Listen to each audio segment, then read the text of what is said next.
بسم الله الرحمن الرحيم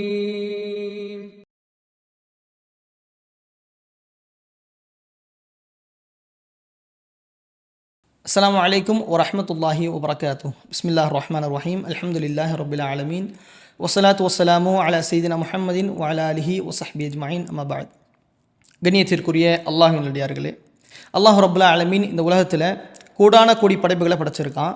அப்படிப்பட்ட சிறந்த படைப்பாக சொல்வது மனித சமுதாயத்தை மட்டும்தான். அந்த மனித சமுதாயத்திலும் கூட அல்லாஹ் மிகவும் உற்று நோக்குவது இந்த வாலிப சமுதாயத்தை. இப்போ நாம் இருக்கக்கூடிய இந்த யங் ஜெனரேஷன் எடுத்தோம் அப்படின்னா பல ப்ராப்ளம்ஸை ஃபேஸ் பண்ணுறோம். அதற்கு குர்ஆனும் சுன்னாவும் என்னென்ன வழிகளை கற்றுத்தருகிறது அப்படின்றத பற்றி ஷேக் உஸ்தாத் அப்துல் பாசித் புகாரி அவர்களோடு கலந்தாய்வு செய்வதற்காக இன்ஷா அல்லாஹ் இந்த பாட்காஸ்ட்டை அல்லாஹ் இஹ்லாஸோடு ஏற்றுக்கொள்வானாக. அஸ்ஸலாமு அலைக்கும் வரஹ்மத்துல்லாஹி வபரகாத்துஹு. வலைக்கும் அஸ்ஸலாம் வரஹ்மத்துல்லாஹி வபரகாத்துஹு. ஹய்யாக்குமுல்லாஹ். எப்படி இருக்கீங்க ஹபீப்? எப்படி இருக்கீங்க நீங்கள்? அல்ஹம்துலில்லாஹ். அல்ஹம்துலில்லாஹ், நல்லா இருக்கேன் நானும். ஹபீப், ஏன் இந்த டாபிக் திரும்ப திரும்ப யங் ஜெனரேஷனை பற்றி பேசுகிறோம் அப்படின்னா, எவ்வளவு தான் நாங்கள் அறிவுரைகள் கேட்டாலும் இஸ்லாம் என்பது ஒரு ஒரு விஷயத்தை கைட் பண்ணுது, ஆனால் எங்களுக்கு ஏற்றுக்கொள்ளக்கூடிய மனப்பான்மை வரல. முதலாவது. ரெண்டாவது, யங் ஏஜை பற்றி ஏன் இஸ்லாம் எவ்வளோ வலியுறுத்துது? இஸ்லாம் மட்டும் இல்லை, உலகத்தில் எல்லா சமூகமும் சரி அல்லது எல்லா மனித இனமும் சரி மிகவும் குறிப்பாக கவனிக்கக்கூடிய பருவங்கிறது இந்த வாலிப பருவம் தான். எல்லா சமூகமும் சரி. ஏன்னா அல்லாஹ் குர்ஆனில் சொல்லும்போது கூட மனிதனை அல்லாஹ் படைக்கிறான், பலகீனமான ஒரு நிலையிலிருந்து ஒரு மனிதன் வருகிறான். அந்த பலகீனமான நிலைக்கு அப்புறம் மின் பஅதி தஅஃபின் குவ்வா, உறுதியான ஒரு பருவத்திற்கு அல்லாஹ் கொண்டு வர்றான். அதுக்கப்புறம் அந்த கூவத்தான் அந்த பருவத்துக்கு அப்புறம் மறுபடியும் பலகீனமான ஒரு பருவத்துக்கு இறைவன் கொண்டு போகிறான். நரைகள் வருது அப்படின்னு குர்ஆன் சொல்லுது. அதாவது குழந்தை பருவங்கிறது ஒரு பலகீனமான பருவம். அதாவது அவனால் எதையுமே செய்ய முடியாத, இன்னொருத்தருடைய உதவியோடு தான் அவன் செய்ய முடியுங்கிற ஒரு பருவம் குழந்தை பருவம். அந்த பருவத்திலேருந்து அவன் மீண்டு எல்லாத்தையும் தன்னுடைய பெற்றோர்கள்ட்ட இருந்தோ தன்னை சார்ந்து வாழக்கூடிய மக்கள்கிட்ட இருந்தோ கற்றுக்கிட்டு ஒரு பலமுள்ள ஒரு பருவத்துக்கு வருவான். அவனால் எல்லாத்தையும் செய்ய முடியும், அவனால் எதையுமே யோசிக்க முடியும், சிந்திக்க முடியும், அவன் என்ன நினைக்கிறானோ அதை நோக்கி அவனால் நகர முடியும். அந்த பருவத்துக்கு அப்புறம் அவன் அதை முடித்ததுக்கப்புறம் மறுபடியும் அவன் பலகீனமான ஒரு முதுமையுடைய பருவத்துக்கு போயிடுறான். அதுக்கப்புறம் நரைகள் வருது, அவன் வயதாயிடுறான், மரணம் ஆயிடுறான். இந்த 3 பருவம் தான்: குழந்தை பருவம், வாலிப பருவம், முதுமை பருவம். இந்த 2 பருவத்திலையும், குழந்தை பருவத்திலையும் முதுமை பருவத்திலையும் பலகீனமான மனிதன், அவனால் எதையும் செய்ய முடியாது, யாருடைய துணையோடு தான் செய்ய முடியும். ஆனால் இந்த வாலிப பருவத்தை தான் கூவத் அப்படின்னு குர்ஆன் சொல்லுது, பலமுள்ள பருவம். இந்த பருவத்தில் தான் அவன் நினைக்கக்கூடிய எல்லா விஷயங்களையும் சாதிக்க முடியும், செய்ய முடியும். அவனால் இயற்கையாகவே எல்லாத்தையும் நோக்கி நகர முடியும். அவன் இலக்கை நோக்கி, லட்சியத்தை நோக்கி, அவனுடைய குறிக்கோளை நோக்கி, அவன் எதிர்காலத்தை எப்படி அமைக்கணுங்கிறத நோக்கி அவனால் நகர முடியக்கூடிய பருவம் இந்த வாலிப பருவம் தான். அதெல்லாம் தான் ரசூலுல்லாஹி ஸல்லல்லாஹு அலைஹி வஸல்லம் சொன்னாங்க, 5க்கு முன்னால் 5ஐ தேடிக்கொள்ளுங்கன்னாங்க. 5 விஷயம் வர்றதுக்கு முன்னாடி 5 விஷயத்தை நீங்கள் வச்சுக்கோங்க. அதில் முதல்ல அல்லாஹ்வுடைய தூதர் ஸல்லல்லாஹு அலைஹி வஸல்லம் சொன்னது, உன் வயோதிகம் உன்னை வந்தடைவதற்கு முன்னால் வாலிபத்தை தேடிக்கொள்னாங்க. ஏன்னா இந்த வாலிபம் தான் உன்னால் இந்த உலகத்தை நோக்கியும் மறுமைக்காக நீ வைக்கக்கூடிய இலக்கை நோக்கியும் நகருவதற்கு உள்ள பருவம். அதனால தான் இஸ்லாமும் சரி மற்ற சமூகமும் சரி இந்த வாலிப பருவத்தை வந்து மிக மிக மிக நேர்த்தியாக சரியான முறையில் வழிகாட்டணும்னு நினைக்குது. விவேகானந்தர்னு ஒருத்தர் இருக்கார்ல, அவர் கூட சொல்லக்கூடிய விஷயங்களை நீங்கள் கேள்விப்பட்டிருப்பீங்க. 100 வாலிபர்களை இடத்துல கொடுங்க, இந்தியாவை நான் ஒரு உயர்ந்த நாடாக ஆக்கி காட்டுறேன்னு சொல்லி. அந்த பருவத்துடைய சக்தியும், அந்த பருவம் இருக்கக்கூடிய மனிதர்கள் ஒன்று சேரும் போது இருக்கக்கூடிய சக்தியும் மிக பலமானது. அதனால தான் இஸ்லாமும் சரி மற்ற சமூகமும் சரி இந்த பருவத்துக்கு மிக முக்கியத்துவம் கொடுக்குதுன்னு நினைக்கிறேன். ஹபீப், இப்போது இன்றைக்கி நாம் யங் ஜெனரேஷனாக இருக்கக்கூடியவர்கள் ஃபேஸ் பண்ணக்கூடியது புது பிரச்சனைகளாக இருக்குது. ஆனால் நம்ம இது அப்படியே ரசூல் ஸல்லல்லாஹு அலைஹி வஸல்லம் காலத்தில் பார்த்தோம் அப்படின்னா சஹாபாக்கள் பலவிதமான டிஸ்ட்ராக்ஷன்ஸை மேபி ஃபேஸ் பண்ணியிருக்கலாம். அதை நம்ம வாழ்க்கை வரலாறாக பார்க்குறோம். நபி ஸல்லல்லாஹு அலைஹி வஸல்லம் எப்படி சஹாபாக்களை வழி நடத்துனாங்க, அதை பற்றி கொஞ்சம் சொல்லுங்க. இப்போ ரசூலுல்லாஹி ஸல்லல்லாஹு அலைஹி வஸல்லமுடைய காலத்தை பார்த்தீங்கன்னா அல்லாஹ்வுடைய தூதர் ஸல்லல்லாஹு அலைஹி வஸல்லமுடைய இருந்த பெரும்பான்மை மக்கள் சமூகத்தில் பெரும்பான்மை சஹாபாக்கள் வந்து வாலிபர்கள் தான். அனஸ் இப்னு மாலிக் ரலியல்லாஹு அன்ஹு சொல்கிறாங்க, மதீனாவுக்குள்ளே ரசூலுல்லாஹி ஸல்லல்லாஹு அலைஹி வஸல்லம் நுழையும் போது அபூபக்கர் ரலியல்லாஹு அன்ஹுக்கு மட்டும்தான் நரைமுடி இருந்துச்சு. அவங்க மட்டும் அதை மறைக்கவும் ஹன்னா போன்ற மருதாணியை வச்சு மறைச்சிருந்தாங்க. மற்ற பெரும்பான்மை கூட இருந்த எல்லா கூட்டமும் சஹாபாக்களில் எல்லாருமே வாலிபர்கள் தான். அதுவும் சிறிய வயதையுடைய வாலிபர்கள் தான் அதிகம். 20 வயசுலேருந்து 30 வயசுக்குள்ளே இருக்கக்கூடிய சஹாபாக்களை விட 10 வயசுலேருந்து 20 வயசுக்குள்ள சஹாபாக்கள் அதிகம் இஸ்லாம் ஆரம்பத்தில் ஏற்றது. அலி பின் அபி தாலிப், அவங்க 20 வயசுக்கு உட்பட்டவங்க. முஸ்அப் இப்னு உமைர் ரலியல்லாஹு அன்ஹு 20 வயசுக்கு உட்பட்டவங்க. தல்ஹா ரலியல்லாஹு அன்ஹு அவங்களும் சிறிய வயது. அப்துல்லா இப்னு அப்பாஸ் சிறிய வயது. ஜாஃபர் இப்னு அபி தாலிப் சிறிய வயது. இத்தனை பெரும்பான்மை சஹாபாக்கள், நம்ம பெரிய பெரிய சஹாபாக்கள்னு சொல்கிற முஆத் இப்னு ஜபல் ரலியல்லாஹு அன்ஹு சிறிய வயது. உமர் இப்னு கத்தாப் சிறிய வயது. அபூபக்கர் ரலியல்லாஹு அன்ஹு 38 வயது. ரசூலுல்லாஹி ஸல்லல்லாஹு அலைஹி வஸல்லம் 40 வயது. 40 வயதை தாண்டி இருக்கக்கூடிய சஹாபாக்கள் மிக குறைவு ரசூலுல்லாஹி ஸல்லல்லாஹு அலைஹி வஸல்லம் உடைய அந்த சமூகத்தில். அதனால தான் ரசூலுல்லாஹி ஸல்லல்லாஹு அலைஹி வஸல்லம் அந்த சமூகத்தை உறுதிப்படுத்தணும்னு நினச்சாங்க. அல்லாஹ் ரப்புல் ஆலமீன் இந்த சமூகத்தை அந்த வாலிபர்களை கொண்டு தான் பலப்படுத்தினான் இல்லையா? முஸ்அப் இப்னு உமைர் வரலாறு நமக்கு தெரியும். ஜாஃபர் இப்னு அபி தாலிப் ரலியல்லாஹு அன்ஹு வரலாறு தெரியும். ஜாஃபர் இப்னு அபி தாலிப் தான் அபிசீனியாவை நோக்கி பயணம் செஞ்சு அந்த அரசருக்கு முன்னாடி யார் இஸ்லாமை எடுத்து சொல்லி நம்மளை இந்த நாட்டுக்குள்ளே நுழையிறதுக்கு உதவியாக இருப்பாங்கன்னு சஹாபாக்கள் தேர்ந்தெடுத்ததில் முன்னாடி போனது ஜாஃபர் இப்னு அபி தாலிப். 18 வயது வாலிபர் அவர். 18லேருந்து 20 வயதுக்குள்ள வாலிபர் தான் அவர் இல்லையா? அல்லாஹ் இந்த சமூகத்தையே அவங்களுக்கு கொண்டு தான் பலப்படுத்தியிருக்கான். அதனால தான் ரசூலுல்லாஹி ஸல்லல்லாஹு அலைஹி வஸல்லம் அதிக முக்கியத்துவம் கொடுத்தாங்க சஹாபாக்களில் வாலிபர்களுக்கு முன்னிலைப்படுத்துவதில். ஹபீப், இப்போ நம்ம ஒரு சில சஹாபாக்களுடைய வரலாறுகளை படிக்கிறோம். அல்லாஹ் அவர்களுக்கு எவ்வளவு துன்புறுத்தல் நடந்தாலும் சஹாபாக்கள் அது மிகப்பெரிய ஒரு ஆயுதமாக தீனை வச்சுருந்தாங்க. நாம் கேட்டதில் நிறைய சஹாபாக்கள் இருக்காங்க. இப்போ உதாரணமாக முஸ்அப் இப்னு உமைர் போன்ற பல சஹாபாக்கள் இருக்காங்க. உதாரணமாக ஹப்பாப் இப்னு அர்த் ரலியல்லாஹு அன்ஹு. எனக்கு ஒரு சில சஹாபாக்கள், உதாரணமாக ஹப்பாப் இப்னு அர்த் ரலியல்லாஹு அன்ஹு அவங்களுடைய சம்பவங்கள் கேட்கும் பொழுதெல்லாம் பல விஷயங்கள் நம்மளுக்கு போகுது. உங்களுக்கு எந்த ஒரு சஹாபியுடைய விஷயம் இந்த மாதிரி இந்த யூத்துடைய கான்ட்ரிபியூஷன் மிகப்பெரிய இருந்தது அப்படின்றத நீங்கள் யோசிக்கிறீங்க? அடிக்கடி நான் நினைவு கூறக்கூடிய ஒரு நபித்தோழர், அடிக்கடி மக்கா மதீனாவுக்கு போகிறதுனால அதிகமாக எனக்கு மனசில் வரக்கூடிய ஒரே நபித்தோழர் முஸ்அப் இப்னு உமைர் ரலியல்லாஹு அன்ஹு. நான் மக்காவும் மதீனாவும் அவருக்கு ரொம்ப நெருக்கமானது. ஏன்னு சொன்னால் மக்காவுடைய ஆரம்ப கால அழைப்பு பணியில் இஸ்லாமை ஏற்றுக்கொண்ட மக்காவுடைய செல்வந்தர்களுடைய குடும்பத்திலிருந்து வந்தவர் முஸ்அப் இல்லையா? அவங்களுக்கு கேள்விப்பட்டிருப்பீங்க. முஸ்அப் உடைய செல்வத்தை நீங்கள் பாதியாக்கி மக்காவில் இருக்கக்கூடிய பலருடைய செல்வத்தை ஒன்று சேர்த்தாலும் ஈடாகாது. அவ்வளோ பெரிய செல்வந்தர் அவர். காலையில் ஒரு ஆடை, மாலை ஒரு ஆடை, இரவு ஒரு ஆடை, காலை உணவு, மதிய உணவு, இரவு உணவு அப்படின்னு வறுமை இருக்கும்போது கூட நறுமணங்களை பூசிக்கொண்டு தெருக்களில் நடக்கும்போது மாலை வரை நறுமணம் இருக்கக்கூடிய அளவுக்குள்ள விலை உயர்ந்த எல்லா ஆடைகளும் வசதிகளும் உள்ள ஒரு தோழர் அல்லாஹ்வுடைய தீனை ஏற்றுக்கொண்ட ஒரே காரணத்துக்காக வீட்டை விட்டு துரத்தப்படுறாரு. அம்மா போயிருன்னுறாங்க. அபிசீனியாவுக்கு ஹிஜ்ரத் போகிறாரு, திரும்பி வர்றாரு. அவங்க அம்மாவை பார்க்காம ரசூலுல்லாஹி ஸல்லல்லாஹு அலைஹி வஸல்லம் பார்க்க போகிறாங்க. இப்போ அம்மா கூப்பிட்டு கேட்குறாங்க, நான் ஒன்று பெற்றிருக்கேன், வளர்த்துருக்கேன், நீ என்ன ரசூல்லாங்கிற ஒரு முஹம்மதுங்கிற ஸல்லல்லாஹு அலைஹி வஸல்லம் வந்ததுக்கப்புறம் அவரை நீ சந்திக்க போகிற அளவுக்கு முக்கியமாயிட்டாரா? இதுக்கப்புறம் உனக்கும் எனக்கும் தொடர்பு இல்லைங்கிறாங்க. இப்போ அவர் தாயிட்ட சொன்ன ஒரு வார்த்தை முக்கியமானது. அவர் சொன்ன, தாயே, நீங்கள் என்னை ஒரு வயிற்றுடைய இருளிலிருந்து, கருவறையுடைய இருளிலிருந்து என்னை வெளியே கொண்டு வந்திருக்கீங்க. ஆனால் முஹம்மத் ஸல்லல்லாஹு அலைஹி வஸல்லம் என்னை இந்த உலகத்துடைய அநீதத்தின் இருளிலிருந்து வெளியே கொண்டு வந்திருக்காரு. அவரை தான் நான் நேசிக்க முடியும் உங்களை விட. அவருடைய பாதையை தான் நான் தேர்ந்தெடுத்து போக முடியுங்கிறாங்க இல்லையா? ரசூலுல்லாஹி ஸல்லல்லாஹு அலைஹி வஸல்லம் அவங்களுடைய மார்க்கத்தை படிக்கக்கூடிய அந்த தோழர் மக்காவுடைய பருவத்தில் மதீனாவிலிருந்து அபிசீனியாவுடைய ஹிஜ்ரத்துக்கு அப்புறம் அக்கபாவுடைய உடன்படிக்கைக்காக வர்றாங்க. ரசூலுல்லாஹ் மதீனாவை கூட்டு போகணுங்கிற சில எண்ணத்தோட சில தோழர்கள் மதீனாவாசிகள் வர்றாங்க. ஒரு 10 பேர் வந்திருப்பாங்க. கேட்குறாங்க, எங்களோட யாரையாவது அனுப்புங்க, அவங்க குர்ஆனை சொல்லிக் கொடுக்கட்டும், அங்கே இருக்கக்கூடிய மக்களுக்கு இஸ்லாமை சொல்லிக் கொடுக்கட்டும்னு சொல்லி. ரசூலுல்லாஹ் தேர்ந்தெடுத்தது முஸ்அப. 20 வயது கூட இருக்காதவருக்கு அவரை சேர்த்து அனுப்புகிறாங்க. 2வது உடன்படிக்கை மதீனாவாசிகள் அல்லாஹ்வுடைய தூதரை அழைக்க வரும்போது வந்தவங்க 70 பேருக்கும் மேலே. அப்போ அந்த 60 பேர் அதிகமானதுடைய இஸ்லாமிய ஏற்புக்கு காரணம் யார்? முஸ்அப். ரசூலுல்லாஹி ஸல்லல்லாஹு அலைஹி வஸல்லம் மதீனாவுக்கு போகிறதுக்கு முன்னாடியே மதீனாவுக்கு இஸ்லாமிய சாம்ராஜ்யம் அமைகிறதுக்குள்ள அடித்தளத்தை அமைத்து யூதர்கள் பலரையும், அன்சாரிகள் மதீனாவாசிகள் பலரையும், மதீனாவாசிகளுடைய தலைவர்கள் பலரையும் அல்லாஹ்வுடைய தீன் பக்கம் இணைச்சு ரசூலுல்லாஹ் வரதுக்கு முன்னாடியே மதீனாவுக்குள்ள இஸ்லாமிய சாம்ராஜ்யத்துக்குள்ள அடித்தளங்களை வச்சு ரசூலுல்லாஹ் வந்த உடனே அரண்மனைக்குள்ள, ஒரு அரசவைக்குள்ள, ஒரு மிகப்பெரிய நாற்காலிக்குள்ள அமர வைக்கிற மாதிரி அல்லாஹ்வுடைய தூதர் அமர வச்சதுக்குரிய அடிப்படையே முஸ்அப் தான் ரலியல்லாஹு அன்ஹு. ஆனால் அந்த முஸ்அப் அல்லாஹ்வுடைய தீனில் இருந்த அந்த அர்ப்பணிப்பு அவருடைய உலகத்தில் அவருக்கு போயிருச்சு. அதுக்கப்புறம் அவருடைய ஆடை கிழிந்த ஆடை தான். ரசூலுல்லாஹி ஸல்லல்லாஹு அலைஹி வஸல்லம் நிறைய முறை முஸ்அப்பை பார்த்து அழுதுருக்காங்க. இன்னும் முஸ்அப், அல்லாஹ் உன்னுடைய நிலைமை இப்படி ஆயிடுச்சு முஸ்அப், இப்படிப்பட்ட ஆடைகள் அணிஞ்சிருக்கியன்னு சொல்லி.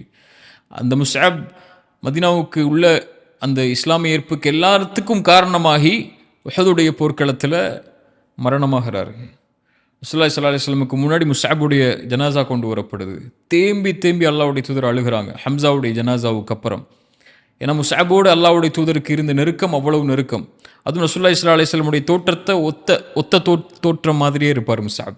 அதனால உஹதுல முஸ்அபுடைய மரணத்தை பார்த்து காஃபிர்கள் வந்து ரசூலுல்லாஹ் மரணம் ஆயிட்டாங்கன்னாங்க இல்லையா. ரசூலுல்லாஹ் பாதுகாக்கிறதுக்காகவே கொடி எடுத்துட்டு வேகமாக வெளியே ஓடி மரணமான ஷஹீதான சஹாபி அவர். அவருடைய ஜனாசா கொண்டு வரப்படுது. அவருடைய ஜனாசாவை அடக்கம் செய்கிறதுக்காக கஃன் போடுறாங்க. அவருடைய காலை மூடினால் தலை தெரிந்தது, தலையை மூடினால் கால் தெரிந்தது. இது ஒரு ஒரு வாயில் வார்த்தையாக சொல்லும்போது ஒரு அடுக்கு மொழியாக இருக்குது. ஆனால் அதனுடைய நிலைமை ரொம்ப மோசமானது இல்லையா. எப்படி செல்வந்தவராக வாழ்ந்தவர் அல்லாஹ்வுடைய தீனை ஏற்றுக்கொண்ட ஒரே காரணத்துக்காக ஒரு நிலைமை முழுவதுமாக தலைகீழாக மாறிடுது. பின்னாடி காலத்தில் ஹப்பாப் சொன்னீங்கல்ல, ஹப்பாப் மிகப்பெரிய தியாகம் செஞ்ச ஒரு நபித்தோழர். முதுகில் தோலே கிடையாது, நெருப்புப்பட்டவருக்கு. ஹப்பாபுக்கு முன்னாடி உணவுகள்லாம் பின்னாடி காலத்தில் ரசூலுல்லாஹ்வுடைய மரணத்துக்கு அப்புறம் இஸ்லாமிய சாம்ராஜ்யம் ரோம் பாரசீகள் அமையும் போது அவருக்கு முன்னாடி வைக்கப்படுது உணவுடைய விரிப்புகள் எல்லாம். ஹப்பாப் சொல்கிறாரு, அந்த உணவுகள் அந்த அலங்காரங்கள் எல்லாம் பார்த்ததுக்கப்புறம் எங்களோட முஸ்அப் வாழ்ந்தார், அவர் இப்படிப்பட்ட நிலையில் இருந்தார், மரணமானார், அடக்கம் செய்ய போனோம், அவருடைய காலை மூடினால் தலை தெரிந்தது, தலையை மூடினால் கால் தெரிந்தது. அவங்களுக்கு அப்புறம் இந்த உலகம் எங்களுக்கு விசாலமாக்கிருச்சு. அவங்க சொன்ன வார்த்தை முக்கியமானது. நான் பயப்படுறேன், அல்லாஹ் வந்து நாங்கள் செஞ்ச நலவுகளுக்குரிய கூலியை இந்த உலகத்திலேயே அல்லாஹ் முற்படுத்திட்டானோ, கொடுத்துட்டானோ, அதனால தான் எங்களுக்கு இவ்வளோ வசதிகளும் அவங்களுக்கு அப்படிப்பட்ட ஏழ்மையான மரணமும் அல்லாஹ் கொடுத்தானோ அப்படின்னு சொல்லி ஹப்பாப் நினைவு கூர்ந்தாங்க. அவ்வளோ நெருக்கமான ஒரு தோழர் ஒரு வரலாற்றை படித்ததுக்கு அப்புறமும் அதை மக்களுக்கு எடுத்து வைக்கணுங்கிற ஆர்வம் அந்த வரலாற்றிலிருந்து வரும்போதும் எனக்கு நெருக்கமான தோழரில் ஒருவர் முஸ்அப் ரலியல்லாஹு அன்ஹு. அல்ஹம்துலில்லாஹ். ஹபீப், இப்போது நபி ஸல்லல்லாஹு அலைஹி வஸல்லம் அவர்கள் வழிகாட்டித்த இந்த சஹாபாக்கள் எப்படிப்பட்ட ஒரு வாழ்க்கையை வாழ்ந்தாங்க அப்படின்றத நம்ம பார்த்தோம். எவ்வளோ பெரிய டிஸ்ட்ராக்ஷன்ஸாக இருந்தாலும் நபி ஸல்லல்லாஹு அலைஹி வஸல்லம் ஒரு விஷயத்தை தவறு அப்படின்னு சொல்லிட்டாங்கன்னா அது எந்த நிலையிலாக இருந்தாலும் தவறு, அதை துறந்துட்டாங்க. ஆனால் இன்றைக்கி இருக்கக்கூடிய சிச்சுவேஷன் பார்த்தோம் அப்படின்னா, உதாரணமாக ஹம்ரு, இந்த ஆல்கஹால் அப்படின்றது இன்றைக்கி ரொம்ப நார்மலைஸ் ஆகிடுச்சு. இதை பற்றி இஸ்லாம் என்ன நம்மளுக்கு வலியுறுத்துது? அதாவது மது அப்படிங்கிறது ஹம்ர் அப்படின்னா மஹாமரல் அக்கல் அப்படின்னு சொல்லுவாங்க. மூளையை மயக்கடிக்கக்கூடிய ஒன்று தான் மது. மதுங்கிற ஸல்லல்லாஹு அலைஹி வஸல்லம் காலத்தில் ஒயின் இன்னைக்கு சொல்லக்கூடிய பேர்கள் ஸல்லல்லாஹு அலைஹி வஸல்லமுடைய காலத்தில் இல்லை. மது தான் இருந்துச்சு, போதை தரக்கூடிய ஒன்று. இப்போ மூளையை மயங்கடிக்கக்கூடிய எதுவை ஒரு மனிதன் அருந்தினாலும் எதை பயன்படுத்தினாலும், அது வந்து லிக்யூட் வாயிலாக இருந்தாலும் சரி, இன்ஜெக்ஷன் வாயிலாக இருந்தாலும் சரி, இன்றைக்கி ட்ரக்ஸ்லாம் வேறு வகையில் ஒவ்வொரு வித்தியாசமான ஒரு உருவத்தில் வந்துடுச்சு. ரசூலுல்லாஹி ஸல்லல்லாஹு அலைஹி வஸல்லம் அதான் சொன்னாங்க, பின்னாடி காலத்தில் மதுவை மக்கள் ஹலாலாக்கி கொள்வாங்க, அனுமதிச்சு கொள்வாங்க. யுஸம்மூனஹா பிகைரி இஸ்மிஹா, சுப்ஹானல்லாஹ், வேறொரு பெயர் அதுக்கு பயன்படுத்தி அதை வந்து அனுமதி அளிச்சுப்பாங்கன்னாங்க. ஏன் மதுவை வந்து இஸ்லாம் அவ்வளவு கோபமாக அவ்வளவு சாபமாக அளிக்கக்கூடிய விஷயமா? அது வந்து ஷைத்தானுடைய செயல். ஃபஜ்தனிபூ, அதை விட்டு விலகி கொள்ளுங்கள். இன்னமல் ஹம்ரு வல் மைசிர் வல் அன்சாபு வல் அஸ்லாமு ரிஜ்சும் மின் அமலி ஷைத்தான், ஷைத்தானுடைய செயல்களில் ஒன்று. ஃபஜ்தனிபூ, அதை விட்டு விலகி கொள்ளுங்கள். லஅல்லக்கும் துஃப்லிஹூன், நீங்கள் வெற்றி அடையணும்னா சொல்லி குர்ஆன் சொல்லுது. ரசூலுல்லாஹி ஸல்லல்லாஹு அலைஹி வஸல்லம் சொன்னால் லஅன ரசூலுல்லாஹி ஸல்லல்லாஹு அலைஹி வஸல்லம், அல்லாஹ்வுடைய தூதர் ஸல்லல்லாஹு அலைஹி வஸல்லம் சபிச்சாங்க குடிப்பவரை, வாங்குபவரை, விற்பவரை, ஊற்றி கொடுப்பவரை, சுமப்பவரை, அதை தயார் செய்பவரை ரசூலுல்லாஹி ஸல்லல்லாஹு அலைஹி வஸல்லம் எண்ணிக்கிட்டே இருந்தாங்க. யாரையும் விட்டு வைக்கல. இந்த சுவடு யாருடைய வாழ்க்கையில் இருந்தாலும், யார் இதுக்கு உதவி செஞ்சாலும் அவங்க ஒட்டுமொத்தமாக அல்லாஹ்வுடைய தூதருடைய சாபத்துக்கு உண்டானவங்கன்னு ரசூலுல்லாஹி ஸல்லல்லாஹு அலைஹி வஸல்லம் சொன்னாங்க. நாளைக்கு மறுமையில் யார் இந்த உலகத்தில் மதுவை தனக்கு அனுமதித்துக் கொள்வானோ அவனுக்கு அல்லாஹ் சொர்க்கத்தின் மதுவை அல்லாஹ் ஹராமாக்கி கொள்வான், தடுத்து கொள்வான் ரசூலுல்லாஹி ஸல்லல்லாஹு அலைஹி வஸல்லம் சொன்னாங்க. 3 முறை ஒரு மனிதனுக்கு வாய்ப்பு கொடுக்கப்பட்ட பிறகும் மதுவை மீண்டும் மீண்டும் அவன் அருந்தி 3 முறை பாவ மன்னிப்பு கேட்டதற்கு பிறகும் மதுவை அருந்தினால் அல்லாஹ் நரகவாதிகளுடைய ஷீலை அவனுக்கு கொடுப்பதற்கு அல்லாஹ் தன் மீது கடமையாக்கி கொள்கிறான் ரசூலுல்லாஹி ஸல்லல்லாஹு அலைஹி வஸல்லம் சொன்னாங்க. ஏன் அப்படின்னா, மது ஒரு சமூகத்துக்குள்ளே நுழையுதுன்னா அந்த சமூகம் அழிஞ்சிரும். எதில் அழியும்னா நோக்கத்தில் அழிஞ்சிரும். அந்த சமூகத்துக்கு ஒரு நோக்கம், ஒரு குறிக்கோள், ஒரு லட்சியம், ஒரு நீதிக்காக, ஒரு அநீதத்துக்கு எதிராக போராடக்கூடிய எந்த குணமும் அவனுடைய உள்ளத்தில் இருக்காது. எதுக்கு வாழ்கிறோன்னே தெரியாமல் ஆயிடுவான். அதனால தான் அல்லாஹ் குர்ஆனில் சொல்லும்போது வலா தக்கூனு கல்லதீன நஸ்ஸுல்லாஹ் ஃபஅன்ஸாஹும் அன்ஃபுஸஹும் உலாயிக ஹுமுல் ஃபாசிகூன். கரெக்டாக, உலாயிக ஹுமுல் ஃபாசிகூன். நீங்கள் அல்லாஹ்வை மறந்தவர்கள் ஆயிட்டீங்கன்னா உங்களையே நீங்கள் மறந்துடுவீங்கிறான். இப்போ அல்லாஹ்வுடைய கட்டளையில் அல்லாஹ் தடுத்த இந்த விஷயத்தை எவன் ஒருவன் செய்ய ஆரம்பிக்கிறானோ, எந்த ஒரு சமூகம் செய்ய ஆரம்பிக்குதோ அந்த சமூகம் தன்னையே மறந்துடும். உலாயிக ஹுமுல் ஃபாசிகூன், அவங்க தான் பாவிகள் அல்லாஹ் ரப்புல் ஆலமீன் சொல்கிறான். ஹபீப், இப்போது இவ்வளவு வலியுறுத்தக்கூடிய ஒரு விஷயங்களில் எனக்கு நார்மலைஸாக சொல்லக்கூடிய இன்னொரு ஃபத்வாக்களை தேட ஆரம்பிக்கிறாங்க. என்ன அப்படின்னா, சிகரெட்லாம் ஹராமா அப்படின்ற ஒரு கேள்வி வருது. சிகரெட் போதை தருதா அப்படின்ற ஒரு கேள்விலாம் நார்மலைஸாக கேட்குறாங்க இல்லையா? அதை பற்றி என்ன? சிகரெட்டை பொறுத்த வரைக்கும் கருத்து வேறுபாடு உள்ள விஷயமா இருந்தாலும் ஒரு ஒரு விஷயத்தில் ஹராம் ஹலால் அப்படின்னு வரும்போது எதுக்காக இஸ்லாம் அதை ஹராமாக்குதுங்கிற ஒரு அடிப்படை இருக்குல்ல. சிகரெட்டை ஹலாலாக்குற அறிஞர் யார்? யார் இதை ஹலால்னு சொல்கிறா? ஒரு மக்ரூ தடுக்கப்பட்டதுன்னு சொல்லுவாங்களே தவிர ஹலால்னு யாரும் சொல்ல மாட்டாங்க. அதை விட்டு விலகிக்கோங்க அப்படிப்பட்ட காரியம்தான் சொல்லி. ஆனால் மூளையை மயங்கடிக்கக்கூடியதான் ஹம்பர் மதுனா, சிகரெட்டும் மூளையை மயங்கடிச்சிடும். அது மட்டும் இல்லை, ஸ்மோக்கிங், நீங்கள் சிகரெட் பாக்கெட்டை வாங்கி பார்த்தாலே இதில் என்ன இருக்கும்? Smoking kills. இது ஒன்று கொன்றும். அல்லாஹ் நல்ல விஷயங்களை ஹலாலாக்குகிறான், கெட்ட விஷயங்களை அல்லாஹ் ஹராமாக்குகிறான் தான் அல்லாஹ் குர்ஆனில் சொல்கிறான். ஒரு மனிதனை கொலை செய்யக்கூடிய ஒவ்வொரு நொடியும் பல ஆயிரக்கணக்கான உயிர்கள் இந்த சிகரெட்டினால், இந்த புகையினால், நீங்கள் எங்கே போனாலும், எந்த சென்டருக்கு போனாலும், எந்த ஒரு விஷயத்துக்கு போனாலும் சிகரெட் அடிக்காதீங்க, ஒரு உயிரை கொள்ளும், மதுவும் புகையும் உங்கள் உயிரை கொள்ளும்னு எல்லா இடத்துலையும் அட்வர்டைஸ்மெண்ட் செய்கிறாங்க. நாடும் சரி, நாட்டுடைய அரசாங்கமும் சரி, அல்லது எல்லா வழிமுறைகளையும் சரி சொல்லக்கூடிய ஒரு உயிரெடுக்கக்கூடிய ஒரு விஷயத்தை இஸ்லாம் எப்படி ஹலாலாக்கும்னு நினைக்கிறீங்க? எனக்கு புரியலை. ஒரு தீய விஷயத்தை தான் அல்லாஹ் ஹராமாக்குவான், நல்ல விஷயங்களை அல்லாஹ் அனுமதித்துக் கொள்வான். தன் கரத்தாலேயே ஒருவன் தன்னை அழிக்கக்கூடிய, தன் உயிரை மாய்க்கக்கூடிய, அல்லாஹ் கொடுத்த அமானிதமான இந்த உடலை சிதைக்கக்கூடிய ஒரு காரியத்தை செய்யக்கூடிய இந்த புகையை எப்படி இஸ்லாம் ஹலாலாக்கும்?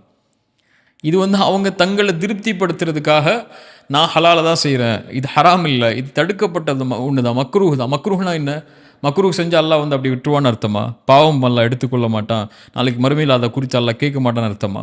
இப்போ அல்லாஹ்வுடைய தூதர் ஸல்லல்லாஹு அலைஹி வஸல்லம் அல்லாஹ் அனுமதிக்காத ஒரு செயலை செஞ்சுட்டு ஹலால்னா அதை ஹராம்னு, ஓகே நான் ஹராம் தான் செய்கிறேன்னு செய்யக்கூடிய ஒருவனுடைய பாவத்தை விட இது ஹராம் இல்லை ஹலால்னு செய்வான் தெரியுமா? அது மிகப்பெரிய கொடூரமான பாவம். அது அல்லாஹ் அப்படிப்பட்டவர்களை பாதுகாக்கணும். ஹபீப், இது ஒரு புறம் இருந்தாலும் இன்னொரு மிகப்பெரிய ஒரு விஷயமாக நம்ம பார்க்கக்கூடியது, இன்றைக்கி இருக்கக்கூடிய யூத் ஃபேஸ் பண்ணக்கூடியது ஆங்ஸைட்டி, டிப்ரெஷன், லவ் பிரேக்கப்லேருந்து நான் சூசைட் தாட்ஸ் அந்த மாதிரிலாம் இருக்குது. இன்றைக்கி நியூஸில் பார்த்தாலும் நிறைய அதோடைய எண்ணிக்கை ஜாஸ்தியாகிட்டே போகுது.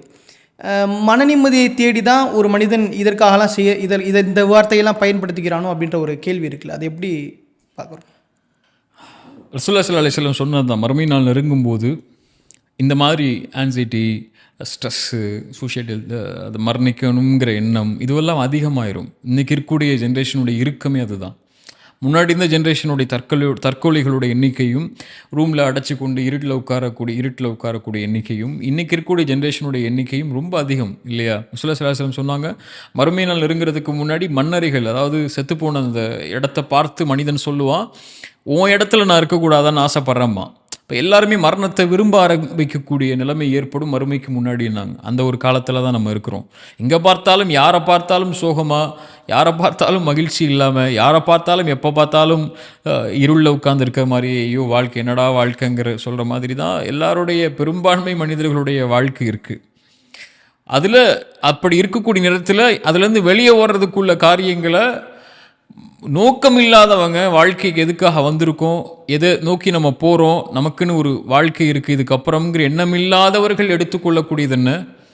ஸ்ட்ரெஸ் ஆகிட்டாங்களா, அல்லது அவங்க வாழ்க்கையில் எதிராக ஒன்று தோத்துட்டாங்களா, நீங்கள் சொல்லுவாங்க லவ் பிரேக்கப் ஆகிடுச்சா, என்ன செய்வாங்க? போய் மது குடிப்பாங்க, போய் சிகரெட் அடிப்பாங்க, போய் போதை பழக்கத்துக்கு அடிமையாவாங்க, அல்லது தன் வாழ்க்கையே முடிஞ்சு போச்சுன்னு சொல்லி எதுவுமே செய்யாமல் ஸ்ட்ரெஸ்ன்னு சொல்லிட்டு ஸ்ட்ரெஸ்ஸாக இருக்கேன்னு சொல்லி இருட்டில் உட்காந்துருப்பாங்க.